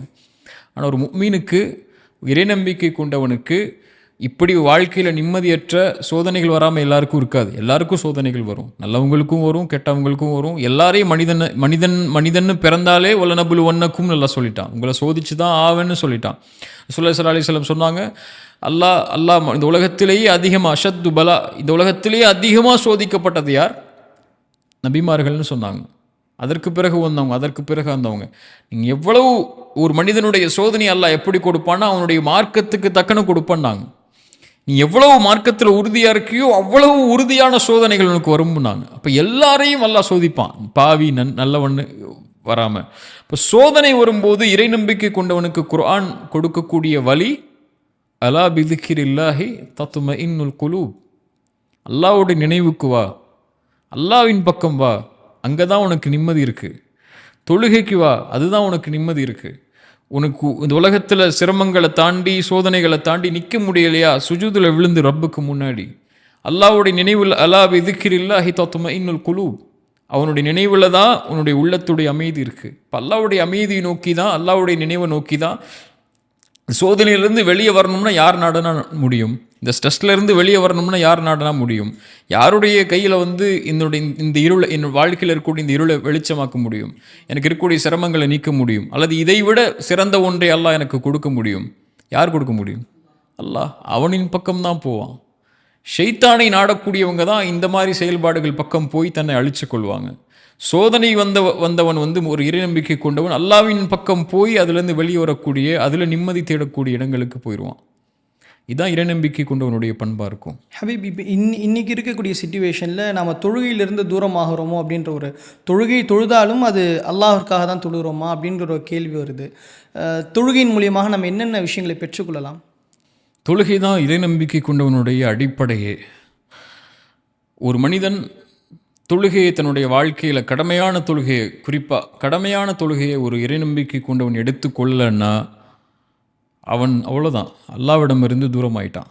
அல்லாஹ்வும் இவன் அல்லாஹ் விட்டு தூரமாகிறதுக்கு முன்னாடியே தொழுகை இல்லாதவனிடமிருந்து அல்லாஹ் அவனை விட்டு தூரமாயிடுவான். ஒரு மனிதனுக்கு இறைவன் கொடுக்கக்கூடிய மிகப்பெரிய தண்டனை அவனை விட்டு தூரமாகிறது, அவனுடைய கண்காணிப்பை விட்டு தூரமாகிறது. அந்த கண்காணிப்பை விட்டு இறைவன் தூரமாகிட்டான்னா, அவனை நேர்வழிப்படுத்துறதுலையோ, அவனுக்கு ரஹ்மத் செய்யறதுலையோ, இரக்கம் காட்டுறதுலையோ இறைவன் தூரமாகிட்டான்னா அதை விட பெரிய தண்டனை எதுவுமே இல்லை. அதனால தான் ரசூலுல்லாஹி ஸல்லல்லாஹு அலைஹி வஸல்லம் அல்ஹதுல்லதி பைனனா வ பைனஹும் அஸ்ஸலா, எமக்கும் இறை நம்பிக்கை கொண்டவங்களுக்கும் இறைவனை மறுத்து வாழக்கூடியவர்களுக்கும் உள்ள உடன்படிக்கை தொழுகைன்னு சொன்னாங்க. அதை ஒருத்தர் செஞ்சிட்டான்னா ஃபக்கது கஃபர், இறைவனை மறுத்துட்டான்னு சொன்னாங்க இல்லையா? ஒரே ஒரு விஷயம்தான். ரசூலுல்லாஹி ஸல்லல்லாஹு அலைஹி வஸல்லம் சொன்னாங்க, யார் ஃபஜ்ரை தொழுவாரோ அவர் அல்லாஹ்வின் பாதுகாப்பில் இருப்பார் இல்லையா? அப்படி ஆப்போசிட்டாக சொல்லுங்கள். யார் ஃபஜ்ரை தொல்லவில்லையோ அல்லாஹுடைய தண்டனை இருப்பார், பாதுகாப்பில் இருக்க மாட்டார். இப்போ அல்லாஹ்வுடைய பாதுகாப்பில் இல்லாததை விட என்ன தண்டனை இருக்க முடியும் ஒரு மனிதனுக்கு? அவன் எங்கே போய் நிம்மதியை தேட முடியும்? அதுக்கப்புறம் எங்கே போய் வாழ்க்கையில் இருக்கக்கூடிய சோகங்களுக்குள்ள வழிகளை தேட முடியும்? தொழுகை தான் அடிப்படை. இப்போ இந்த குறிப்பாக நீங்கள் யங் ஜெனரேஷனை பற்றி கேட்குறதுனால நான் சொல்கிறேன், இன்றைக்கி இருக்கக்கூடிய எல்லா பிரச்சனைகளுக்கும் ஒரு மிகப்பெரிய மருந்து, மிகப்பெரிய ஒரு ஆயுதம் உங்கள் கையில் இருக்குன்னா தொழுகை தான். வஸ்தஈனு பிஸ்ஸப்ரி வஸ்ஸலா. சோதனைகள், பிரச்சனைகள், கவலைகள், இறுக்கம், இருள், நஷ்டம், அல்லது உங்கள் வாழ்க்கையில் நீங்கள் நினைக்கிறது கிடைக்கல, நீங்கள் விரும்பிய உறவு கை கூடலை, இப்படி என்னென்ன சோதனைகள் இருக்கோ, வஸ்தஈனு பிஸ்ஸப்ரி வஸ்ஸலா, தொழுகையை கொண்டும் பொறுமையை கொண்டும் உதவி தேடுங்கன்னு அல்லாஹ் சொல்கிறான். வ இன்னஹா லகபீரத்துன் இல்லா அலல் ஹாஷிஈன்.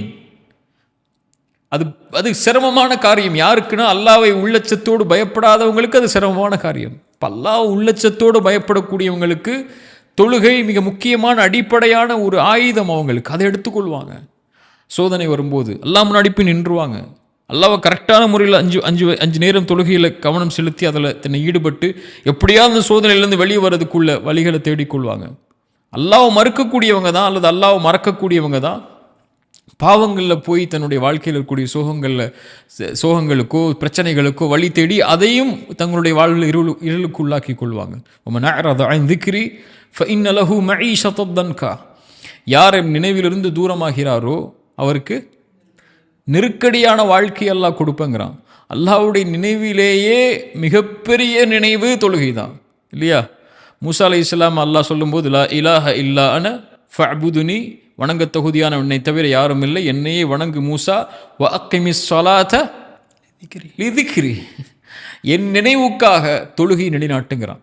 இப்போ அல்லாஹ்வுடைய நினைவிலேயே உயர்ந்த நினைவு தொழுகையாக இருக்கும்போது அதை மறந்துட்டதுக்கப்புறம், அதை விட்டதுக்கப்புறம் அல்லாஹ் என் கூட யா அல்லாஹ் எனக்கு உதவி செய்யா அல்லாஹ், எனக்கு கஷ்டமாக இருக்கியா அல்லாஹ், சிரமமாக இருக்கியா அல்லாஹ், இருளாக இருக்கியா அல்லான்னு சொல்லி கோடி முறை அல்லாஹ் அழைத்தாலும் அல்லாஹ்ட்ட பதில் வராது.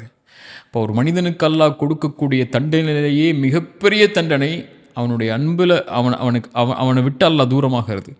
அப்படி செய்யணுமா, அல்லாஹ் அவங்களை விட்டு தூரமாகணுமா, ஒரே ஒரு செயலை செஞ்சுருங்க, அல்லாஹ் அவங்களை விட்டு தூரமாயிடுவா. தொழுகை விட்டுருங்க. ஃபக்கது கஃபர். ஹபீப், இப்போது எப்படி ஒரு மனிதன் குறிப்பாக யங்ஸ்டர்ஸ் வந்து தீனையும் துனியாவையும் பேலன்ஸ் பண்ணுறது? ஏன்னா படிக்கிறாங்க, ஒரு கரியரில் போகிறாங்க, வாழ்வில் ஒரு நல்ல தரத்துக்கு வராங்க, அல்லது வேறு ஒரு இடத்துல இருக்காங்க.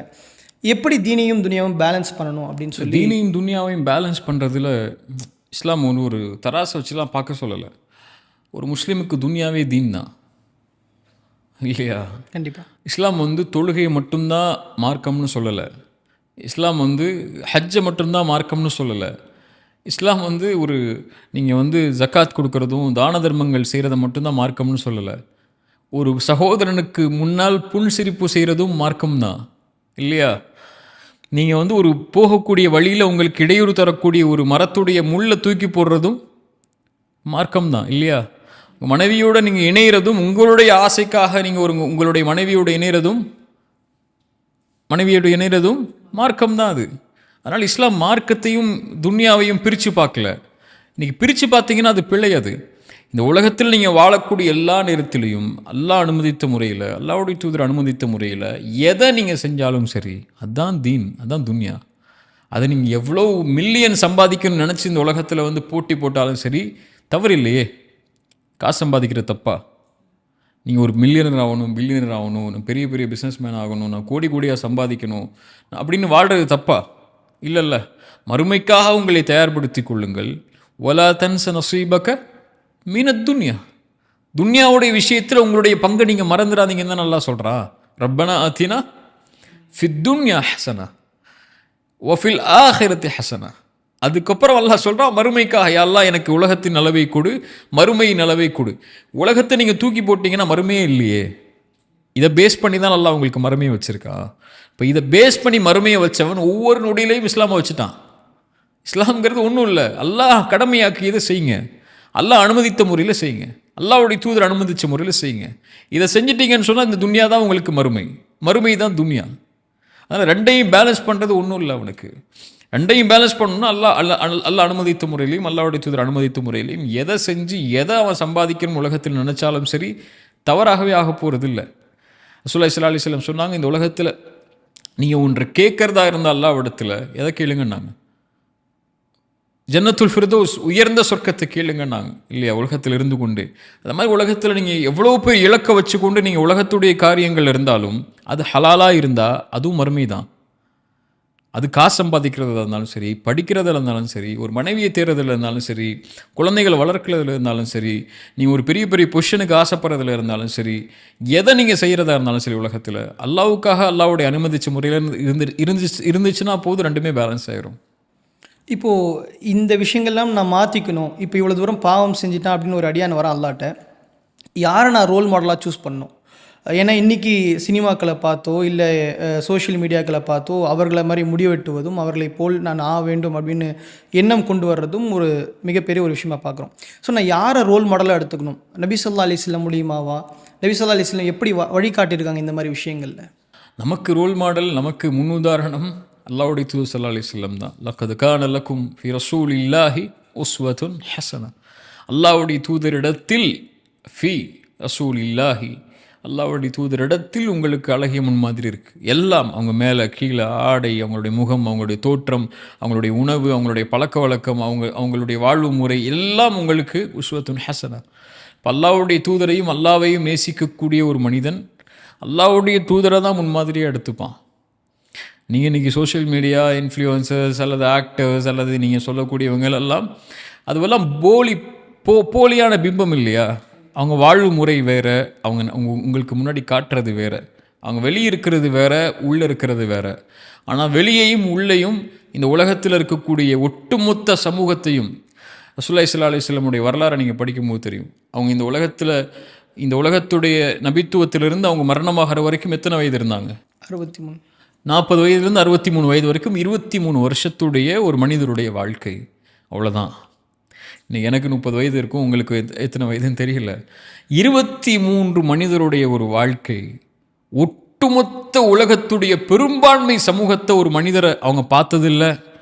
ரசூலுல்லாஹ் பார்த்துருக்காங்களா இந்த உலகத்தில் யாராவது? நம்ம வாழக்கூடிய ஜென்ரேஷனில் பார்த்ததில்லை, அவங்களுடைய உருவம் எப்படி இருக்குன்னு தெரியாது, தலைவர்களுக்கு இருக்கிற மாதிரி சிலைகள் அவங்களுக்கு கிடையாது. அம்பேத்கருக்கோ அல்லது காந்திக்கோ நேருக்கோ அல்லது இந்த உலகத்தில் பெரிய பெரிய தலைவர்களாக வாழ்ந்து மறைந்த ஹிட்லருக்கோ இந்த மாதிரி பெரிய பெரிய தலைவர்களுக்கோ இருந்த மாதிரி சிலைகள் அவங்களுக்கு கிடையாது, உருவம் கிடையாது, எதுவும் அவங்களுக்கு கிடையாது. ஆனால் 23 வருடத்துடைய ஒரு மனிதருடைய வாழ்க்கை ஒட்டுமொத்த உலகத்துடைய மனிதத்துடைய பெரும்பான்மை சமூகத்தை அந்த மனிதரை நேசிக்கிற அளவுக்கு ஆக்குதுன்னா, அப்போ அந்த மனிதருடைய வாழ்க்கையை தவிர யாருடைய வாழ்க்கை முன்னுதாரணமாக இருக்க முடியும் இல்லையா? 100ங்கிற புக்கு பற்றி உங்களுக்கு தெரியும், 100 லீடர்ஸுங்கிற புக்கு எழுதினவர் கிறிஸ்டின் இல்லையா? அவர் என்ன சொன்னார், என் தலைவர் நான் பின்பற்றக்கூடிய ஒரு இயேசு தான், ஜீசஸ் தான். ஆனால் ஜீசஸை நான் எல்லா இடத்துலையும் ஃபிட் பண்ணி பார்க்க முடியாது. ஒரு குடும்பத்திலேயோ, நான் ஒரு தொழிலையோ, நான் வேறு துறைகள்லையோ ஃபிட் பண்ண, ஒரு போர்க்களத்துலையோ நான் ஜீசஸை ஃபிட் பண்ணி பார்க்க முடியாது. அவரை அந்த இடத்துல வைக்க முடியல என்னால். ஆனால் நான் அந்த ரிலீஜனுக்கு ஆப்போசிட்டான ஒரு இடத்துல தான் வர்றேன். ஆனால் எனக்கு இவரை விட்டுட்டு போக முடியலை. ஏன்னா குடும்பத்திலையும் சரி, நட்புலையும் சரி, தொழிலையும் சரி, போர்லையும் சரி, குழந்தைகளை வளர்க்குறதையும் சரி, தந்தையுடைய ஸ்தானத்திலையும் சரி, நண்பருடைய ஸ்தானத்திலையும் சரி, அல்லது ஒரு உதவிங்கிற ஸ்தானத்திலையும் சரி, மற்ற சமூகத்தோடு வாழக்கூடிய ஸ்தானத்திலையும் சரி, போர்க்களங்கள்லையும் சரி, நாடுகள் நிர்வகிக்கக்கூடிய திறன்லையும் சரி, பொருளாதாரத்தை நிர்வகிக்கக்கூடிய திறன்லையும் சரி, இவரை விட்டுட்டு நான் வேறு யாரை கொண்டு வைக்க முடியும்னு சொல்லி முதலிடம் கொடுத்தாரு இல்லையா? இப்போ இந்த உலகத்துக்கே ஒரு மனிதருடைய வரலாறு தெரிந்தால் இந்த உலகமெல்லாம் சொல்லும் முஹம்மது ரசூலுல்லாஹ் ஸல்லல்லாஹு அலைஹி வஸல்லம் தான் இந்த உலகத்துக்கே முன்மாதிரின்னு சொல்லி. இன்றைக்கி பலருக்கு அவங்களுடைய வாழ்க்கையே தெரியாது, நமக்கே தெரியாதுன்னு வச்சுக்கோங்களேன். நம்ம சமூகத்தில் வாழக்கூடிய பலருக்கே முஹம்மது ரசூலுல்லாங்கிறது ஒரு நபி, நாங்கள் அவங்களை நேசிக்கிறோன்னு வாயால் சொல்லி அவங்க புகழ் மாலை சூடுவாங்களே தவிர அவங்களுடைய வாழ்க்கை தெரியுமான்னு தெரியாது. எங்கே பிறந்தாங்க, எந்த ஆண்டு பிறந்தாங்க, எத்தனை குழந்தைகள், எத்தனை மனைவிமார்கள், எத்தனை மக்கள் அனுபவித்த சிரமங்கள் என்ன, மதீனாவில் அனுபவித்த சிரமங்கள் என்ன, பத்ர் என்ன, உஹத் என்ன கேளுங்க, தெரியாது. எந்த வயசில் மரணித்தாங்க தெரியாது. என்ன அவங்களுடைய வரலாற்றில் நடந்த முக்கியமான நிகழ்வுகள் தெரியாது, பலருக்கு தெரியாது. நம்மளே குற்றவாளியாக இருக்கிறோம். ரசூலுல்லாஹ் நாளைக்கு மறுமையில் மன்னிப்பு கேட்கணும்னா, ஒரு பெரிய மன்னிப்பு அல்லாஹ்வுடைய தூதருக்கு இந்த சமூகம் முன்வைக்கணும்னா, உதுரன் யா ரசூலல்லாஹ்னு சொல்லணும்னா, யா ரசூலல்லாஹ் உங்களை பற்றி இந்த மக்களுக்கு சொல்லலை. அதனால தான் இந்த மக்களில் பல பேர் உங்களுக்கு எதிராக உங்களை ஒரு ஆபாச குற்றச்சாட்டு சொல்லியோ, அல்லது உங்களை தவறான வரலாற்று முன்னுதாரணமாக சொல்லியோ, உங்களை தவறான பிம்பமாக உருவங்களை வரைஞ்சோ, கேலி சித்திரங்களை வரைஞ்சோ உங்களை இந்த சமூகம் காட்டினது காரணம் அவங்க இல்லை, நாங்கள் இல்லையா? நம்ம தானே அவங்க வரலாற்றை சொல்லலை, நம்ம தானே அவங்கள உலகத்துக்கு எடுத்து காட்டலை, நம்ம தானே அவங்களை நான் முன் உதாரணமாக நினைக்கிற ஒரு மனிதர் இந்த உலகத்துக்கே முன்னுதாரணமாக நம்ம சொல்லி காட்டலை. ரசூலுல்லாஹி ஸல்லல்லாஹு அலைஹி வஸல்லம் விட யாரை நம்ம முன்னுதாரணமாக காட்ட முடியும்? இப்படிப்பட்ட நபி ஸல்லல்லாஹு அலைஹி வஸல்லம் அவர்களை பற்றி நாம் நெக்லெக்ட் பண்ணாலும், நபி ஸல்லல்லாஹு அலைஹி வஸல்லம் இந்த உம்மத்தின் மீது ரொம்ப பெரிய ஒரு ஒரு ஒரு அன்பை காட்டினாங்க. அந்த அன்பு எவ்வளவு பெருசு? அல்லாஹ்வுடைய தூதர் ஸல்லல்லாஹு அலைஹி வஸல்லமுடைய அன்பை நான் எங்கே கொண்டு போய் வைக்கிறது, எதை சொல்கிறது? ரசூலுல்லாஹி ஸல்லல்லாஹு அலைஹி வஸல்லம் ஒரு முறை தொழுகையில் அழுகிறாங்க, இரவுடைய நேரத்தில் சொல்கிறாங்க, இப்ராஹிம் அலைஹிஸ்ஸலாமுடைய அந்த விஷயத்தை சொல்லி காட்டுறாங்க. யா அல்லாஹ், யாரை என்னை பின்பற்றினாங்களோ அவங்க மட்டும் தான் என்னை சார்ந்தவர்கள், என்னை பின்பற்றாதவர்கள் என்னை சார்ந்தவர்கள் இல்லைன்னு சொல்லி அழுகிறாங்க. 2 வசனத்தை, குர்ஆனுடைய வசனத்தை ஓதி அல்லாஹ் ஜிப்ரீல் அனுப்புகிறான். ஜிப்ரீல் அலைஹிஸ்ஸலாம் வர்றாங்க. அல்லாஹ் கேட்க சொல்லலாம், ஜிப்ரீல் கேள் அவர் ஏன் அழுகிறாருன்னு சொல்லி. ஜிப்ரீல் அலைஹிஸ்ஸலாம் கேட்குறாங்க ரசூலுல்லாஹ்ட்ட, யா ரசூலுல்லாஹ் ஏன் அழுகிறீங்க? இப்போ ரசூலுல்லாஹி ஸல்லல்லாஹு அலைஹி வஸல்லம் சொல்கிறாங்க, யார் இதை கேட்க சொன்னானோ அவனுக்கு தெரியும் நான் ஏன் அழுகிறேன்னு சொல்லிங்கிறாங்க. சுப்ஹானல்லாஹ், என்ன ஒரு நேசம் பாருங்கள் அந்த 2 பேருக்கும். ஜிப்ரீல் அலைஹிஸ்ஸலாம் கொண்டு போய் சொல்கிறாங்க, யா அல்லாஹ் நான் கேட்டேன், யா அல்லாஹ் அவர் சொல்கிறாரு நீ உனக்கு தெரியும்னு சொல்லி, நீ தானே கேட்க சொன்ன, உனக்கு தெரியும்னு சொல்லி. அப்போ அல்லாஹ் சொல்கிறான், ஜிப்ரீலே எனக்கு தெரியும் அவர் ஏன் அழுகிறான்னு சொல்லி, நீங்கள் சொல்லுங்கள், அவருடைய உம்மத்தை நான் பொருந்தி கொள்வேன், அந்த உம்மத்துக்கு நான் அளிக்கக்கூடிய தீர்ப்புடைய விஷயத்தில் ஃபலனசுஉக், அவரை நான் கவலை அடைய செய்ய மாட்டேன் அப்படிங்கிறார் ஸல்லல்லாஹு அலைஹி வஸல்லம். இதை விட ரசூலுல்லாஹ்வுடைய நேசத்தை நான் எங்கே கொண்டு போய் சொல்கிறது? ஃபலனசுஉக், நாளைக்கு மறுமையில் ரசூலுல்லாஹி ஸல்லல்லாஹு அலைஹி வஸல்லமுடைய அந்த நேசத்தில் அல்லாஹ்வுடைய தூதர் ஸல்லல்லாஹு அலைஹி வஸல்லம் சொல்லுவாங்க, ஷஹீதன் ஷஃபீஅன், ஒன்று ரசூலுல்லாஹி ஸல்லல்லாஹு அலைஹி வஸல்லம் நான் சாட்சியாளனாக, நான் சிபாரிசு செய்பவனாக வருவேன்னு சொல்லுவாங்க. நிறைய ஹதீஸுகளில் சில பலனை சொல்லும்போது அல்லாஹ்வுடைய தூதர் ஸல்லல்லாஹு அலைஹி வஸல்லம் சாட்சியாளராக வருவாங்க, சிபாரிசு செய்வங்களாக வருவாங்க. ஏன் சாட்சியாளராக, ஷஃபீஆக, ஷஹீதாக வர்றாங்க? ரெண்டையும் ஏன் சொல்கிறாங்கன்னா, சிபாரிசு எப்போ தேவைப்படும்? ஒரு தவறான விஷயங்கள். ஒரு பாவத்தில் பாவிக்கு வந்து சிபாரிசு தேவைப்படும் இல்லையா? ஷஃபியா வந்துட்டா, சிபாரிசு செய்பவராக வந்துட்டா அதுலேருந்து அவர் வெளியே கொண்டு போயிடலாம் இல்லையா? ஷஹீதன் எப்போ தேவைப்படும்? அவர் செஞ்ச விஷயத்தை உண்மைப்படுத்துறதுக்கு தேவைப்படும் இல்லையா? அப்போ அதுக்கும் வந்துட்டா இந்த 2 தரத்தில் தானே ஒருத்தர் இருப்பான். நன்மை செஞ்சவனாக இருப்பான், அவனுக்கு சாட்சி சொல்லணும். பாவியாக இருக்கா, அவனுக்கு சிபாரிசு செய்யணும். இந்த 2 இடத்துலையும் இந்த சமூகத்தில் யார் இருந்தாலும் அல்லாஹ்வுடைய தூதர் ஸல்லல்லாஹு அலைஹி வஸல்லம் வருவாங்க. ஃபலா நசூக். அதுக்கப்புறம் ரசூலுல்லாஹி ஸல்லல்லாஹு அலைஹி வஸல்லமுக்கு இந்த வசனம் ஜிப்ரீல் அலைஹிஸ்ஸலாம் வந்து சொன்னாங்க, யா ரசூலல்லாஹ், நாளைக்கு மறுமையில் நீங்கள் எது நபிமார்கள் அவங்க சமூகத்தை கைவிடுறாங்களே நினச்சி நீங்கள் கவலைப்படுறீங்கல்ல, அல்லாஹ் உங்களுடைய சமூகத்துடைய விஷயத்தில் உங்களை ஒருபோதும் கவலை அடைய செய்ய மாட்டான். ரசூலுல்லாஹி ஸல்லல்லாஹு அலைஹி வஸல்லமுடைய முஹப்பத் இந்த உம்மத்தின் மேலே எத்தனை செய்திகள், எத்தனை ஹதீஸ்கள் இருக்குது. நபி ஸல்லல்லாஹு அலைஹி வஸல்லம் அவங்க நமக்கு நிறைய விஷயங்களை சொல்லி தந்திருக்காங்க. அதில் இன்னொரு குறிப்பான விஷயம் பேரண்டிங்கோட விஷயம். இன்றைக்கி ஒரு யூத்தாக இருக்கக்கூடிய யங் ஜெனரேஷன் தங்களுடைய பெற்றோர்களை எப்படி பார்த்துக்குது அப்படின்றது நம்ம எல்லோருக்கும் தெரியும். அது எப்படி பார்த்துக்கணும், எப்படி குர்ஆன் சொன்னால் நமக்கு வழிகாடுது? யா ஷபாப் அல் உம்மா, இந்த உம்மத்துடைய வாலிபர்களுக்கு சொல்லக்கூடிய மிக முக்கியமான விஷயம் இந்த நேரத்தில் அதுதான். அதோடைய சிறப்புகளையும் இதோடைய வசனங்களையும் நிறைய சொல்லலாம். வகதா ரப்புக அல்லா தஅபுது இல்லா இய்யா பில் வாலிதைனி இஹ்சானா. அல்லாவை வணங்குதலுக்கு பிறகு அல்லாவுடைய மார்க்கம் ஒரு விஷயத்தை முக்கியத்துவப்படுத்தினா என்ன? பில் வாலிதைனி இஹ்சானா, உங்கள் பெற்றோரிடத்தில் நல்ல முறையில் நடந்து கொள்ளுங்கள் தான் சொல்லுது. ரப்பு எனக்கு செஞ்சிட்டியா கடமை, அதுக்கப்புறம் இந்த உலகத்தில் ஒருத்தர் கடமை செய்யணுமா? யார்? உன்னுடைய பெற்றோர்கள் தான். ஸல்லல்லாஹு அலைஹி வஸல்லம் கேட்கும்போது, யார் ரசூலல்லாஹ், உலகத்திலேயே நான் நெருக்கமாக எடுத்துக்கொள்ள வேண்டிய உறவு யார் அப்படின்னு கேட்கும் ஸல்லல்லாஹு அலைஹி வஸல்லம் சொன்னாங்க, உம்முக். அதுக்கு பிறகு உம்முக். அதுக்கு பிறகு உம்முக். அதுக்கு பிறகு உன்னுடைய அபூக், உன் தந்தைன்னு ஸல்லல்லாஹு அலைஹி வஸல்லம் சொன்னாங்க. ஸல்லல்லாஹு அலைஹி வஸல்லமும் அல்லாஹ்வுடைய மார்க்கத்தில் ஒரு மனிதனுக்கு பங்கு அல்லாஹ்வுக்கு அப்புறம் கொடுக்கறதுக்கு உள்ள உரிமை அப்படிங்கிறது பெற்றோர்களுக்கு தான் ஸல்லல்லாஹு அலைஹி வஸல்லம் நமக்கு சொல்லியிருக்காங்க. நிறைய ஹதீஸுகள் இருக்குது. ஒரே ஒரு ஹதீஸை மட்டும் சொல்லிவிட்டு நான் இதை ஒரே ஒரு ஹதீஸையும் ஒரே ஒரு நபித்தோருடைய செய்தியை மட்டும் சொல்லிக்கிறேன். ஒரு சஹாபி வந்து கேட்குற, யா ரசூலல்லாஹ், என் தந்தை மரணமானதற்கு பிறகு அவருக்கு நான் செய்ய வேண்டிய கடமைகள் இருக்கா? அவர் இல்லை, நான் என்ன செய்கிறது? அவருக்கு நன்மை போகணும், அவருக்கு நான் நன்றி சொல்லணும், என்ன செய்யணும்னு கேட்குறாங்க. ரசூலுல்லாஹி ஸல்லல்லாஹு அலைஹி வஸல்லம் சொன்னாங்க, ஒ இக்ராமு சதீகிஹிமா. சதீக்னா உன் தந்தை தாயுடைய நண்பர்களை கண்ணியப்படுத்தினாங்க. யாகை, ஒரு பெற்றோர் மரணித்ததற்கு பிறகு அவர்களுடைய நண்பர்களிடத்தில் கண்ணியமாக நடந்துக்கோன்னு சொல்லக்கூடிய மார்க்கம் அந்த தாய் தந்தைட்டு எப்படி நடந்துக்க சொல்லும் இல்லையா? ஒரு சஹாபிட்ட வந்து கேட்குறாங்க, தோழரே, நான் ஒரு தவறு செஞ்சுட்டேன், ஒரு பெண்ணை கொலை செஞ்சுட்டேன், எனக்கு திருமணம் செய்ய வந்தாங்க, அவங்க வேறு திருமணம் செய்ய முற்படுத்திட்டாங்க, நான் கோவத்தில் கொலை செஞ்சுட்டேன், எனக்கு உலகத்தில் தண்டனை கிடைக்க போகுது, ஆனால் அதை குறித்து கவலைப்படலை, அல்லாஹ்விடத்தில் எனக்கு மன்னிப்பு உண்டா நான் செய்த தவறுக்கு? அந்த சஹாபி சொன்னாங்க, அல்லாஹ்விடத்தில் மன்னிப்பு உண்டான்னு கேட்குறியே, உம்முக ஹய்யா, உன் தாய் உயிரோடு இருக்கிறாங்களான்னு கேட்டாங்க. அவர் சொன்னார், என் தாய் உயிரோடு இல்லை அப்படின்னாங்க. சரி, அல்லாஹ்விடத்தில் தௌபா செஞ்சுக்க, பாவ மன்னிப்பு கேட்டுக்கன்னு. அங்கிருந்த தோழர்கள் கேட்டாங்க, தோழரே, ஏன் அவருடைய தாய் உயிரோடு இருந்தீங்களான்னு கேட்டாங்க. அவர் செஞ்ச பாவத்துக்கு மன்னிப்புக்கு ஏன் தாய் உயிரோடு இருக்காங்களான்னு கேட்குறீங்க? அப்போ அவர் சொன்னார், தோழர்களே, இன்னிலா அலமு அமலன் அக்ரபு இலல்லாஹி அஸ்ஸ வஜல் மின் பிர்ரில் வாலிதா. அல்லாஹ்விடத்தில் நெருங்குவதற்குரிய ஒரு செயலை இந்த உலகத்தில் நான் பார்க்கல, ஒரு மனிதன் தன் தாய்க்கு பணிவிடை செய்வதை தவிரன்னாங்க. இதான் மார்க்கம். உன் தாய் தந்தையை திருப்திப்படுத்தாமல் இந்த உலகத்தில் எந்த ஒரு மனிதன் வாழ்ந்தாலும் சரி, அவனுடைய வாழ்க்கையே ஒன்றும் இல்லாத வாழ்க்கை தான். அவன் அல்லாஹ்வுக்கும் நாளைக்கு மறுமையில் போய் ரப்பை அவன் அடியான்னு நிற்க முடியாது, உலகத்திலையும் அவன் தோத்துட்டான்.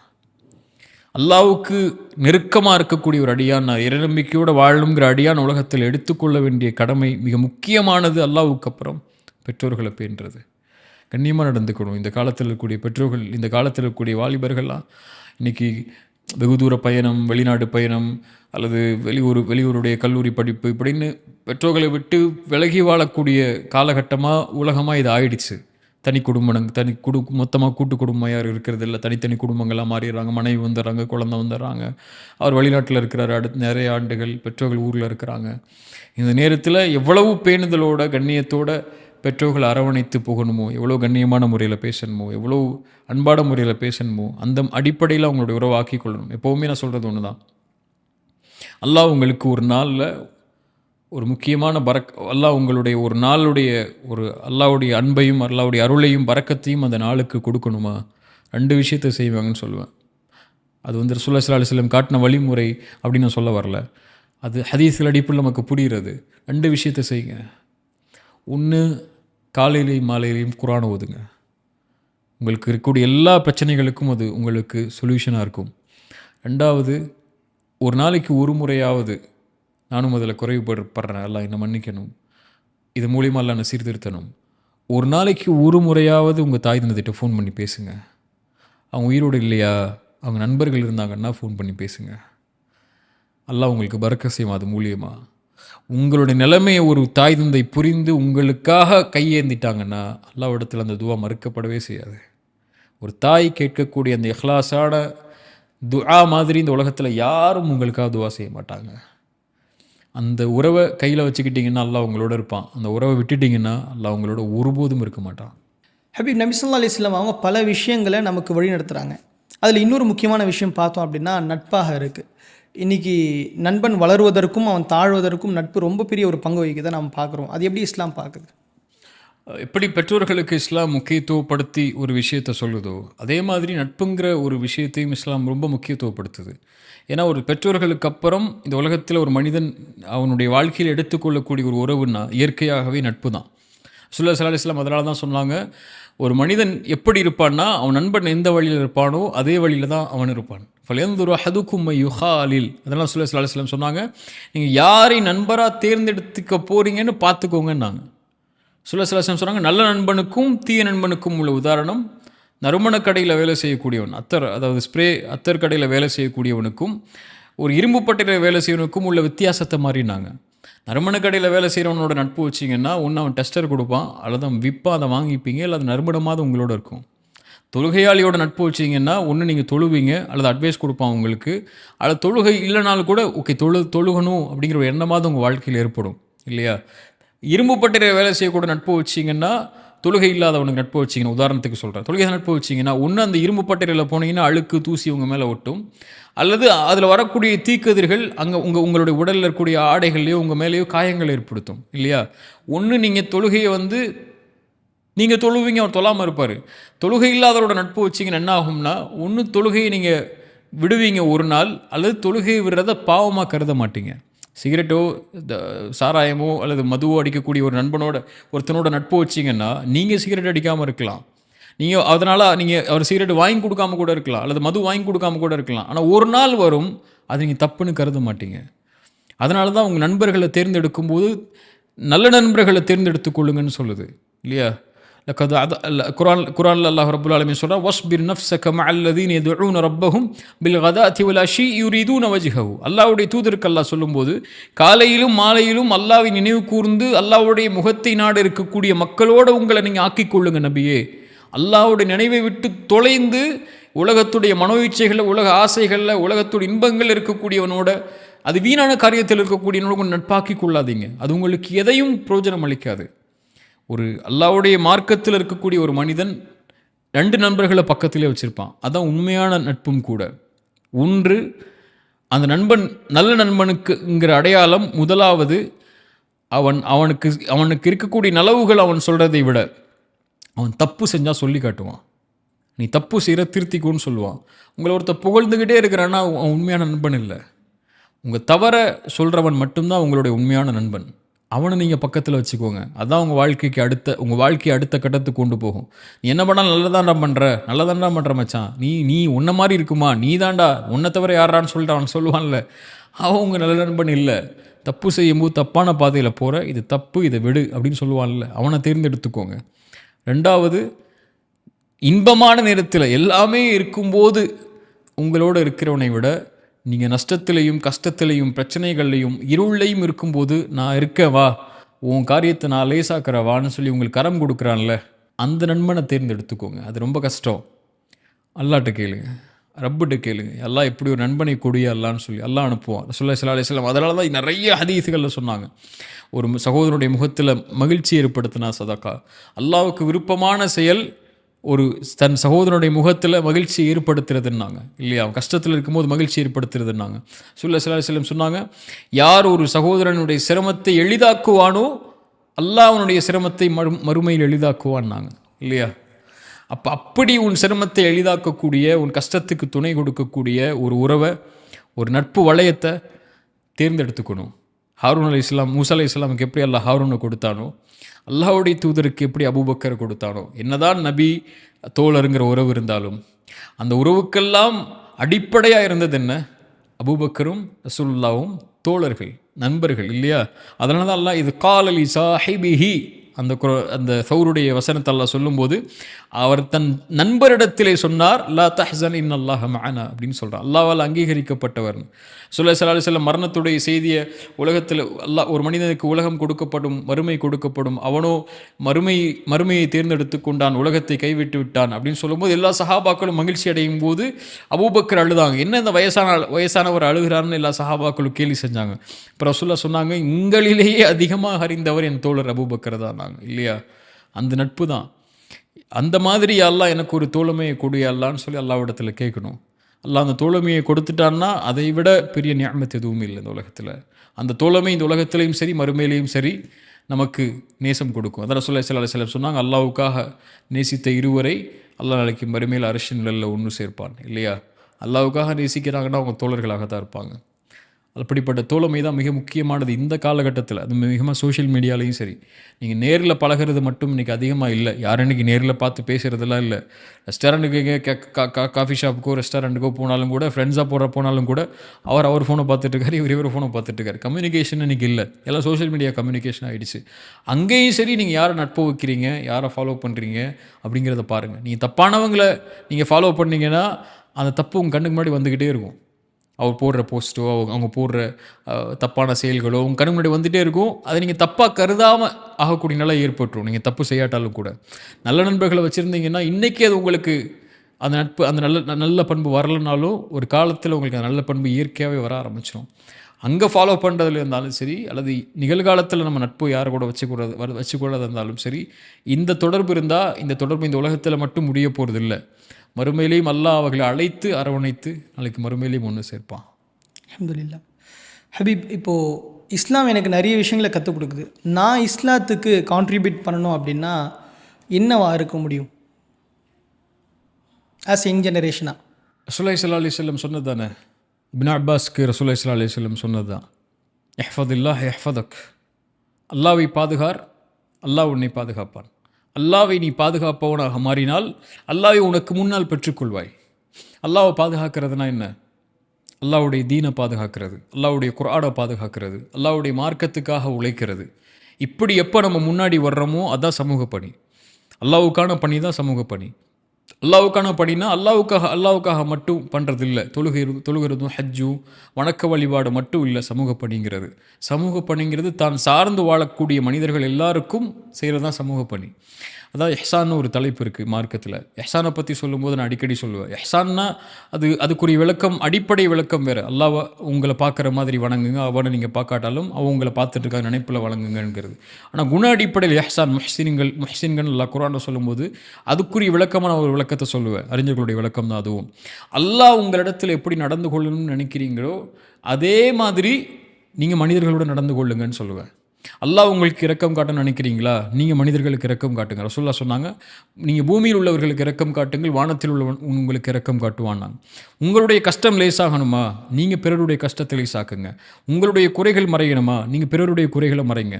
அல்லாஹ் உங்களுக்கு செலவு செய்யணுமா, அதிகமாக நிஅமத்தை செல்வத்தில் கொடுக்கணுமா, நீங்கள் பிறருக்கு கொடுங்க. இப்படி நீங்கள் மனிதர்களுடைய இருக்கக்கூடிய உறவை சீரமைச்சிட்டிங்கன்னா அல்லாஹ் தன்னுடைய உறவை சீரமைத்துக் கொள்வான் மனிதர்களோட.